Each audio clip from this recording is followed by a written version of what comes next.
We carry a lot of unresolved grief with us because we haven't been taught how to deal with loss, even the little things. And so when something significant happens, like the death of a parent, or for me, it was the death of a child, though I've lost a parent as well and a sister, it brings it all up and it intensifies it. So understanding that we have to be processing these things and find ways to care for ourselves in the midst of everything in life is critically important. Welcome to the Jennifer J. Hammond Podcast. Jennifer is a licensed realtor, educator, speaker, and best-selling author. Jennifer's goal is to help you find your yay in every day. Hello. It's Jennifer J. Hammond, and I'm so excited. Oh my gosh, I know it sounds weird. I'm excited to talk about grief. I'm excited because we're going to talk about how to get through your journey with healing. And all of us are always going through a journey of healing. And specifically in a real estate transaction, how can you help those around you as a real estate agent, especially? How can you help those around you who are going through grief? So I have Meghan Smith Brooks. She's the author of Unraveling Grief, a Mother's Spiritual Journey to Healing and Discovery. And you have a personal story. First of all, welcome to the show. Thank you, Jennifer. I'm delighted to be with you here today. Well, thank you. And I love the fact that you have such a positive attitude when we are going to talk about something so serious. But let's start with the story. The first one is, in the middle of the coronavirus, you have a personal story about two people that died within 20 days of each other, and trying to navigate through a real estate process with that kind of grief. It can be overwhelming for someone. Oh, absolutely. I had a client who is a broker, and she's originally from Venezuela, and both of her parents died of the coronavirus within 20 days of each other, and while she was living in Miami. And so it just devastated her. And it's like, how does she manage that, feeling like she had to be there for the process somehow and keep her business going? Yeah. And so she reached out to me, and, I asked her, I said, what was it that really helped you get through this? And she said, what I had to realize is that real estate agents need to be in top shape. Mentally, physically, and emotionally, in order to, all the time, in order to be successful, in order to keep those sales going, because that's how you make a living, right? And she said, so it really took a toll on me because I had to keep going somehow. I had to keep selling. I had to keep following through with those that were counting on me to be present. And so having some tools and ways of looking at what she was feeling helped her not to make the pain go away, because that's unrealistic. It's really about managing it and knowing that you're going to have to live with it somehow moving forward, and it will get re-triggered. But if I have tools to manage it, then I can understand what's happening, and I can keep moving forward in ways to thrive in more empowering process. And I think I love that you share that story, because as real estate agents, I think so often, I'm licensed actually as a real estate agent in Virginia, DC, and Maryland, but I'm also a real estate investor and an educator and such. But I realize that as a real estate agent, so often we are the person who is bridging the gap between two different, whether it's a seller and a buyer, or even if it's a couple. So often I've had a husband and wife who don't agree, or I have a husband and wife, and the grief is about a parent who's died. And they really, the decisions now seem, they're so emotionally charged, and yet the decisions need to be made. We can't, this can't wait for another year or two. We're in the process of selling something, and we need to keep moving forward and putting one foot in front of the other. And so, as you said, tools are really critical. Would you share one of the tools that you would suggest for people who are going through grief and trying to get through a real estate deal? Well, yeah, because I remember that, I know that there's timelines. If you have a closing coming up, you can't go, oh, wait, could you just wait another month or so when I feel like it? You can't do that. And so one of the first things, no matter what it is and what you're doing, is to take a moment to breathe. Because we're so distracted from the pain, and it affects us on every single level of our being, not just emotionally, but physically, cognitively, psychologically. And so we feel disoriented. It's hard for our mind to track. And so if I can bring my focus back to my breath for a moment and just take some deep breaths and just, and then it's like I get to a sense of calm and I can say, what's the next thing I need to do? It's like, so I can shift my mind into what moves me forward, what's productive, instead of the 20 things that my mind's trying to absorb in the moment. It's like, what's the one next thing that I can do? Right. And then it's like, how am I taking care of myself in the midst of this? Do I give myself permission to just take a break? Yeah. So one of the things that I coach, especially people that are doing intense sales and work like that, is we have to compartmentalize what we're doing. So if I put on my calendar 1 hour a day, I'm going to take time for me to process my emotions, to process my stuff, to cry, to do whatever I need to do to get the energy out.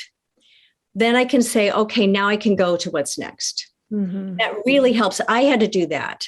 I was leading a congregation at the time. I had a tremendous amount of responsibility. And all I wanted to do was crawl under the covers and never come out. Right. But I couldn't. Yeah. And I think it's interesting because a very personal story, I don't know if I've ever shared, is also I was in, as a licensed real estate agent in Virginia. I was right in the middle of a transaction when my mother died. And I remember, I can't even imagine, like you started today with having both your parents die, but my mother, there's just nothing like it when your mom dies. I was in the middle of it, and it was several of my clients talked to each other and they were all like, they all had, obviously I could tell that they had all been talking kind of without me in the room. And it was interesting because some said some amazing, peaceful, incredible things, and some did not.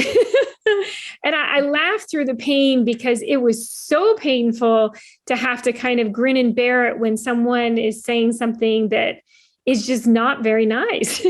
and you're in so much pain. And for me, I found that there was kind of 3 things that I did for myself. And I think what you just said, compartmentalizing, is so critical. But I also think what you said about taking a little bit of time for yourself, for me, one of them was taking a walk.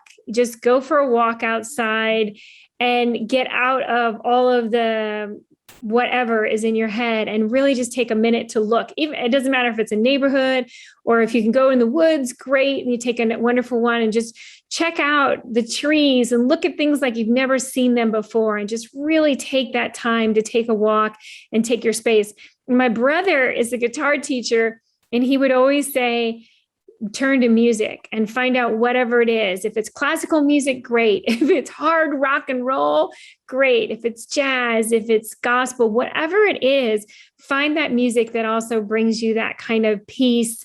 And then third, as you just said, I think you kind of alluded to this, and I'd love for you to expand on it a little bit too. But for me, one of the most important parts was to be okay with, that death, to just truly give myself permission to be okay with it, because there's always like these amazing regrets. They feel like this weight, this heavy pressure that is being put on you. And you, it's like, did I do this? Do I have regrets? Did I say everything I was supposed to? Did I, all of that pressure that goes on you. And then you're trying to be a real estate agent and kind of move through and help everybody else. And you can't be, I think you can't show up for somebody else if you're still putting that weight on yourself. And it's almost like an invalidation of your own beingness, your own knowingness. And it's really important. Would you expand on that a little bit? Well, I 100% agree with all of that. Those are things that I would tell people. One of my favorite go-to things is to just go for a walk outside, breathe in the fresh air, take in nature, because it aligns us with appreciation. Yeah. Appreciation is a positive, high vibrational energy, which is a natural entity of what we are. And sometimes we forget that. And, people will say, how could you feel gratitude, appreciation in the midst of loss and pain? And it's like, because it's a part of our life experience, just like loss is. Grief is a part of our human experience that we can't escape. And yet you alluded to how people are uncomfortable with it. Mm-hmm. So they don't know what to say. And so sometimes they say inappropriate things in their discomfort, or because it reminds them of their own pain that they haven't dealt with. We carry a lot of unresolved grief with us because we haven't been taught how to deal with loss, even the little things. And so when something significant happens, like the death of a parent, or for me, it was the death of a child, though I've lost a parent as well and a sister, it brings it all up and it intensifies it and makes it even more intense than it may have been otherwise. So understanding that we have to be processing these things and find ways to care for ourselves in the midst of everything in life is critically important. And so we have self-care plan, routines, way that we live, then we're better prepared to manage the intense things like the loss of somebody that we have a deep emotional connection with. So all of those things, and music is also a vibrational energy. So it lifts us up. It distracts our mind from focusing on what we can't have or what we've lost. And it allows us to bring the emotions up and out because it may trigger tears, right? Mm-hmm. But that's a cleansing process. It's a positive thing. It gets it out. Whatever gets it out, the movement of your body, the energy of, talking to somebody that's a good listener, that's not trying to fix you. Right. Is such a gift, because if we don't get it out, we're carrying it around, is going to sabotage us in the most inappropriate times. And that's when, or it triggers drama, or, you can't follow through with something important where someone's counting on you, like your client, and you've got to have all the paperwork ready for closing. So we can do a lot of our work before those intense things happen. And then we're more adaptable and more flexible when they do. Yeah, I agree. And I think it is so important to, again, find, like you said, music is such a beautiful way to lift your mood and to help you express whatever you're feeling. And sometimes I love watching people who haven't heard a song in a long time react, and they just immediately get that, as you call it, like the higher vibration. And it may not be happiness right away. Sometimes it is sadness, and then it moves on through to happiness. And just being able to go through and be okay with emotions are emotions, and feel free to just go through them, especially in the middle of a real estate deal, because you're making business decisions and you're making decisions that will last a while. I know recently I have one of my cousins, her husband died, and they've been married a very long time. And she sold a property within a couple months of his death. And now it's a little bit over 2 years later, and she so regrets having done that. And for so many reasons I won't go into, but enough to realize that sometimes you need to take a moment to really be able to look at things and be sure that you're making decisions that are best for you for the future, and not just an emotional decision. That's why, it's important that in the midst of that kind of an emotional tumult in your life, it's best not to make major decisions. Just like they say, somebody that's coming out of rehab, not to get in a relationship or make, important decisions, because you're still processing. And, one of the things that I found for myself is like, I don't even know if I was in my own body. I'm so disassociated that you can't process things with the clarity that you normally would. So you may not be able to postpone a real estate transaction for a client, but for yourself, it's important to defer making any major decisions until you're able to process the initial, that raw vulnerability of the experience, and getting to the place where you can really take, step back and take a deep breath and look at everything. What serves me? What would really help enhance my life moving forward in the best way now? Yeah. And I think that is, again, it's always a process. It's always a journey. I say journey because it's funny, when you start one place, a lot of times as you go through it, you end up in a completely different place. And that's why, to me, it feels like it's a journey and it's just part of life, and it's okay. I think the biggest one is, I just want to say it over and over. It's okay. It's okay to be sad. It's okay to be happy, but it's really important. And I think this is something that so often when you're in grief, you don't do, and that's communicate. Communicate to the ones around you that you love, but also just communicate. Right now, I need to be alone. Right now, I need to take a walk. Right now, I'm just really sad. Or right now, whatever's happening, communicate that to those around you that love you. And even the business people, like your real estate agent, whoever it is, just communicate as much as you can. And I know what it feels like to just not want to communicate at all, but it's important to do that, right? Oh, absolutely. And, really what it is saying what I need.